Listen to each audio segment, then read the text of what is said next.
بھائی بات شارٹ مختصر ہو اور سمجھ میں آ جائے. اس حدیث وہ موطا امام مالک کس کی کتاب ہے؟ پورا نام بتا رہا ہوں, موطا امام مالک, یہ کس کی کتاب ہے؟ یہ تو ایسے پھر بھی نہیں بتا رہے یار آپ لوگ.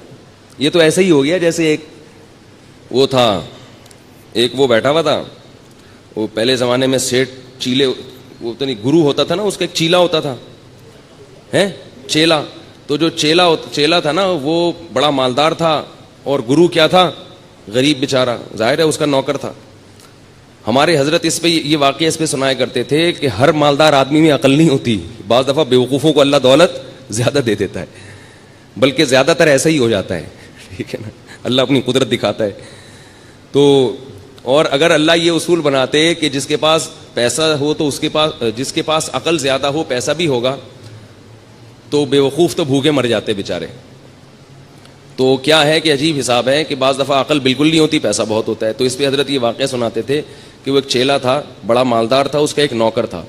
تو چیلے نے اپنے نوکر سے کہا, گرو سے کہا کہ مجھ سے, وہ حضرت پنجابی میں سناتے تھے, بڑا مزہ آتا تھا مجھے, وہ پوری پنجابی اس طرح آتی نہیں ہے, تو میں کچھ اردو کچھ پنجابی کا تڑکا لگانے کی تھوڑی سی کوشش کروں گا, کیونکہ اس لطیفے کا پنجابی میں ہی مزہ ہے. جو لطیفہ جس زبان میں بنا ہو وہ اسی میں سننے میں مزہ آتا ہے, وہ کسی اور زبان میں جب ترجمہ ہوگا تو اس بیچارے کی لطیفے کی ایسی کی تیسی ہو جاتی.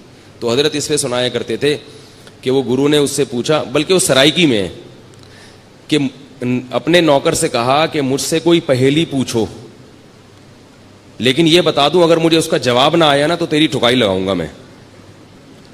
یعنی اپنے نوکر سے خود ہی اپنی ذہانت کا امتحان بھی لے رہا ہے, اور پھر یہ بھی ڈر ہے کہیں فیل ہو کے میں بیوقوف ہونا میرا ثابت نہ ہو جائے. تو کہہ رہے کہ اگر مجھے اس کا جواب نہیں آیا نا, مجھ سے حل نہیں ہوئی, تو میں تجھے چھوڑوں گا نہیں. اب وہ بیچارہ پریشان, یہیں سے بیوقوفی شروع ہو گئی نا. اب وہ کہہ رہا ہے کہ یار سوچ کے کوئی ایسی پہیلی لے کر آؤ بہت ہی آسان ہو, بہت آسان ہو, جس کا جواب آ جائے. تو اب اس نے پہلی پوچھی کہ حضور بتاؤ کہ ایک جانور ہے تے پونچھ گھمیندی ہے. گھمیندی پنجابی کا لفظ ہے, سرائکی کا لفظ ہے, سرائکی ہے نا, تو سرائکی میں یہ لطیفہ, پونچھ گھمیندی ہے, چولہے کے گرد گھومتی ہے. یعنی ایک جانور ہے جو اکثر چولہے کے گرد گھومتا ہے اور دم ہلاتی ہے رہتی ہے, صحیح ہے نا. اور مزید آسان کرنے کے لیے بولے میاؤں میاؤں کرندی ہے. ٹھیک ہے, اب تو بات ہی حل ہو گئی نا. ایک جانور ہے جو گھر میں رہتا ہے, دم ہلاتا ہے اور اکثر چولہے کے گرد گھومتا ہے اور میاؤں میاؤں کرتا ہے.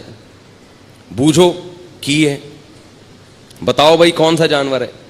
اب وہ سوچ میں پڑ گیا. اب وہ کیا ہو رہا ہے, سوچ. کافی دیر سوچنے کے بعد بولتا ہے ککیڑ, مرغا.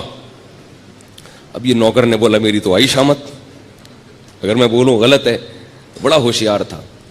اس نوکر نے بولا حضور لگتا ہے کسی نے دسیا ہے, یہ اتنا مشکل پہیلی کا جو آپ جواب لے کر آئے ہو, یہ لگتا ہے کسی نے آپ کے کان میں چپکے سے بتایا ہے. وہ بڑے فخر سے کہتا ہے اوئے عقل جی دوڑ ہے, عقل جی. یہ کیا ہے؟ عقل جی دوڑ ہے, عقل کی دوڑ ہے بھائی, کوئی بتا نہیں رہا ہم کو. تو میں آپ سے پوچھ رہا ہوں موطا امام مالک کس کی کتاب ہے؟ آپ کہنے پتہ ہی نہیں. تو نام تو لے رہا ہوں امام مالک کی. یہ تو ایسے ہی ہو گیا جیسے ایک امتحان میں سوال آیا. پہلے محمد بن قاسم کا پورا تذکرہ تھا کہ اس نے ہندوستان پہ 17 حملے کیے اور یہ کیا اور وہ کیا. آخر میں بچوں سے سوالات تھے, کیونکہ وہ بچے اتنے نالائق تھے آج کل جیسے اسکولوں کے ہوتے ہیں کہ وہ استاذ پیپر اتنا آسان بناتے ہیں پھر بھی پاس نہیں ہوتے. تو اب استاذ نے تنگ آ کے جو پیپر بنایا نا وہ یہ تھا. پہلا سوال تھا محمود غزنوی نے ہندوستان پہ 17 کیا کیے. محمود غزنوی نے ہندوستان پہ 17 کیا کیے, حملے کیے ظاہر ہے. دوسرا سوال یہ تھا محمود غزنوی نے کس ملک پہ 17 حملے کیے, یہ دوسرا سوال ہے. تیسرا سوال ہے کس شخص نے ہندوستان پہ 17 حملے کیے.